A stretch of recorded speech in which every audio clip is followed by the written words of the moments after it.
Fl-aħħar jiem l-Arċisqof ta' Malta Charles J. Scicluna nawgura l-Kċina ta' Marta, inizjattiva oħra tal-Knisja f'Malta sabiex tkompli tgħin lil persuni li bħalissa għaddejjin minn żmien diffiċli. Madwar 350 persuna fil-ġimgħa qed jirġievu mal-1200 ikla b'xejn ippreparata minn 30 volontier tal-Kċina ta' Marta fis-seminarju tal-Arċisqof tal-Virtu.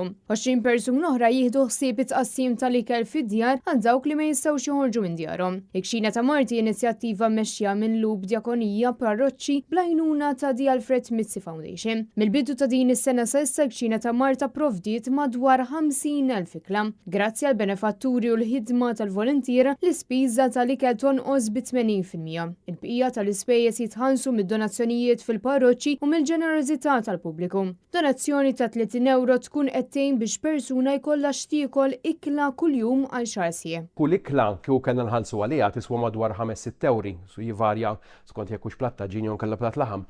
Imma permezz tal-benefatturi u l-fatt li l-biċċa l-kbira tax-xogħol issir mill-volontira, dan il-prezz inniżluh għal kważi 1 euro għal daqstant meta wieħed qiegħed jagħti pereżempju 30 euro qed jagħti biex persuna jkollha xtiekol għal xahar sħiħ.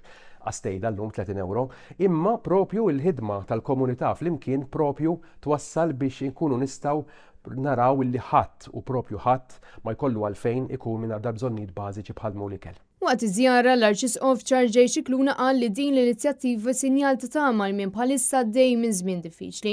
L-Arċisqof appella li jekk kif risaq żmien il-miliet li għal ħafna jkun mimli bikliet u ċelebrazzjonijiet niftakru wkoll f'min ma jistax igawdi lanqas ikla waħda kuljum. Saħaq sabiex kull min jista' jagħti donazzjoni ċkejkna lill-Kċina ta' Marta. Ħadd pjaċir ukoll verament nisma li mhux biss qed jitqassam l-ikel imma jinħolqu wkoll ċentri ċkejkni fejn dak li jkun jista' jiekol anke ma' xi erba' minn sħabu u allura r-risposta mhux biss tal-ġuħ imma s-solitudni li kultant huwa ġuħ tal-qalb li huwa wkoll biex jgħajja tar-risposta.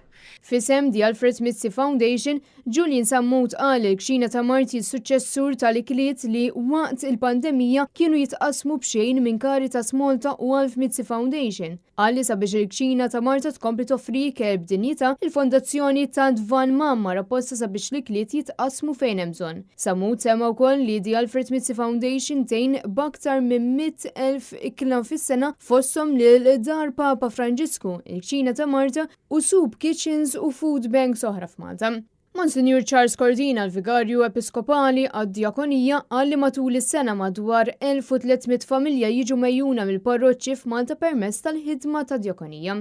L-ikliet b'xejn li jitqasmu mill-Love Kitchen tal-Millennium Chapel u mill-parroċċja tal-Qawra huma wkoll imsajra u preparati mill-Kċina ta' Marta. Il-volontiera tal-Kċina ta' Marta se jkunu qed jipprovdu wkoll l-ikel tas-Soup Kitchen oħra tal-Knisja li fil-ġimgħat li ġejjin se tibda toffri s-servizz tagħha fil-għaxija f'Ħalbalzan.